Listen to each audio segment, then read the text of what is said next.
All right, good morning, good evening, good afternoon, ladies and gentlemen. My brothers and sisters over at Patreon, Pastor Dowell here. I had some brethren inquire me about my particular rifle, my defense rifle, and what I have, and they want to know the reason why I have it and what are some of the things that I have on it. And so I'll briefly go over this just for a second, okay? And any AR-15 that you have that you can be proficient on, that's fine and good. You don't have to go out there and get all the latest bells and whistles and stuff like that, especially if you are new to shooting and you really truly don't know your way around a weapon. But I think, first of all, more than anything, before you start going and want to do upgrades to the weapon and add all the latest gee whiz gadgets and everything else on it and stuff like that, I think that you should first learn how to familiarize yourself with the weapon. And I definitely think that you should learn how to properly field strip it. You need to learn how to break it down and to be able to clean it properly. You need to know how to be able to break it down and put it back together. Because I can't tell you how many times people have come to ranges right here and they know how to fire their weapon, but they never ever clean their weapon. And if you want your weapon to be serviceable, you want it to be reliable, you want it to be dependable, it's paramount that you clean your weapon. You need to clean your weapon, especially if you don't put a few hundred rounds through it and stuff. You would think that you would take care of this weapon better than you would your own brand new car if you had one, because it's that important. Now, usually when I travel, I don't take this one with me. I take my AR pistol with me, which is somewhat similar to this, but maybe in a little condensed version right here. But I tell you, over the years, I've given away here on the land to the brethren quite a few AR-15s. And I wanted to make sure that all of us brethren are somewhat outfitted very, very well. And pretty much what I have on mine is pretty much what they have on theirs. And it may be a little few differences here and there and here and there. All right. So first of all, number one, what I have right here is I have a Dowell Defense. It's a full size, 16-inch barrel. A DD M4 V7, a Dowell Defense DD M4 V7, and it is a 5.56. One thing I like about Dowell Defense is that whatever particular weapon system that you have, they usually put it right here. I don't know if you can see it. I'm trying to get that light. Right here, exactly the rounds that it should have in it. Now, if you notice, I have the chamber port open. The bolt is locked to the rear. The magazine in there, it is clear. I promise I've checked to make sure that it is clear. So anytime you start messing around with a weapon or doing anything, you need to make sure that it is clear. Now, I have a single point adjustable sling right here. I can put it on me and loosen it and unloosen it by simply just pulling this particular tab right here. I also have, you can see this on the other side because I pretty much got it good because my primary weapon, this one right here, I actually shoot with my left hand and actually use my secondary weapon, my pistol, I shoot with my right hand. And always remember this, that your pistol is there for you to battle back, fight back to get to your primary weapon. Because this is definitely a superior firepower. And it's definitely going to lay it down and it's going to get somebody's attention. And hopefully more than anything, after one of these two or three of these rounds go down, maybe they'll flee the scene.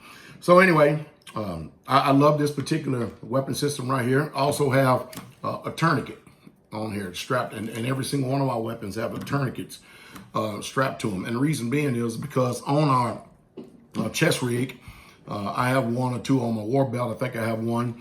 I myself personally, for personal preference, I like to carry 4 tourniquets, mainly for the 4 limbs, 2 arms, 2 legs and stuff to be able to stop bleeding in case you ever get hit or get nicked or something like that, or blood starts rushing. You want to be able to stop it until you can get to the proper medical attention.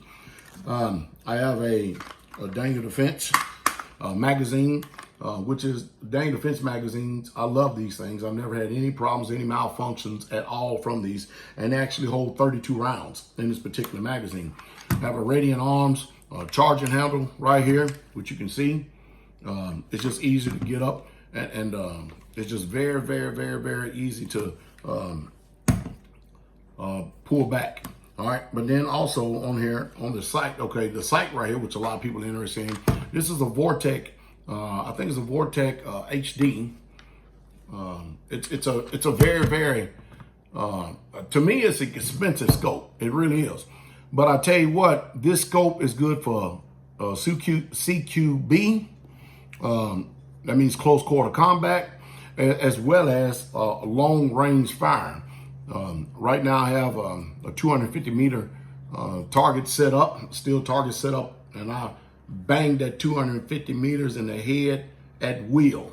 I do it, and especially the 100 meters, I can just put it anywhere on the target that I want. It has an adjustable sight. Not only that, this one actually has crosshairs, and it has the, I forget what they call it, but it has the different readings on it, and it has different magnifications on it. You can actually magnify this. And it also has a red dot, which is another beautiful thing.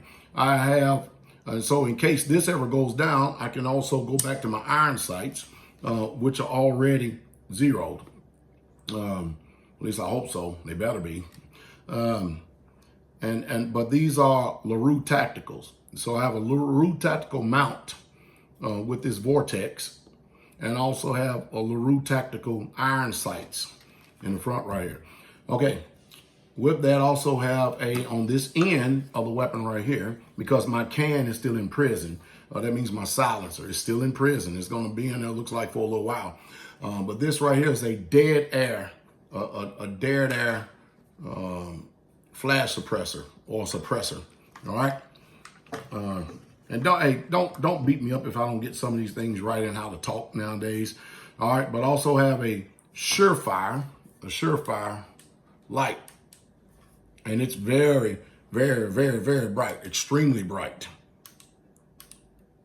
And also have it so that it can do that strobe, and I can do a bunch of things with this particular light right here.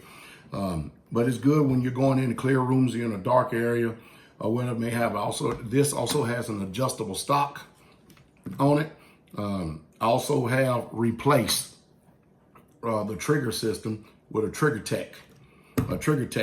And I might add that right now, this particular weapon system is sitting at 3 pounds of trigger pull. I would not recommend anyone who's not experienced. Matter of fact, the only people that I probably would ever trust with this weapon to be able to shoot it would be Brother Gideon, Brother Brett Cargo, and Brother Brett here on the land, and Brother Scott, because I don't know anybody else's level of training. But I would not trust anybody else with this because it's very sensitive. With some people, where they so heavy fingered on a particular safety apparatus, this finger right here is one as well. Some people, they just like resting on that trigger. You cannot rest on this trigger right here. You rest on this trigger and you don't have your weapon pointed in the right direction and stuff, it will go off and it will cause deadly harm or injury. It definitely will do that if you don't know what the hell you're doing. And so if you desire to have upgrades and stuff like this, first get familiarized and learn your weapon yourself first, and stop trying to go out there and catch up with everybody else. And like I said, there's only a few people that I would trust with this particular weapon system right here, because it's very expensive. It's extremely expensive. I mean, sensitive. And the reason why it's so sensitive is because, you know, if I'm going to have to shoot something out between, 500 and 800 yards, man, you have got to have a steady hand. You got to have a good eye. And if you're good with wind, it's just good. But if you need a spotter, you need a good spotter. But I tell you what, you really, truly have got to spend some time with this and know this. Because remember, there's no such thing as a negligence discharge. Not when you're handling one of these. You should definitely be trained. Okay. And so, that's pretty much it right here. I don't think I'm probably going to do anything else to it. To me, it's complete. At least it works for me. It's good enough for me. I love it. I really, truly do. I fire this thing probably 2-3 times a week. And just enjoying my time shooting. In case you want to know the sling, I have a Blue Force gear sling. And sometimes if you're watching the video and stuff, you'll see us using it, deploying it tightening it up and loosening it up in order to get in and out. It's just a wonderful, wonderful thing. Oh, there's another thing I have on here too. I forgot to mention. Is it on here? No, it's not on this particular weapon. Okay, good. So I don't have to mention it. No, let's mention it because a lot of times I have collapsible stocks on my weapon and stuff to be able to put them in backpacks. Now, when I travel, like I said, I'm getting into the habit even more so. I'm usually comfortable with carrying pistols and or handguns, like most people call it. But I tell you one thing, I definitely carry my AR pistol if I'm going to be traveling across state lines, or if I'm going somewhere in a distance a little far.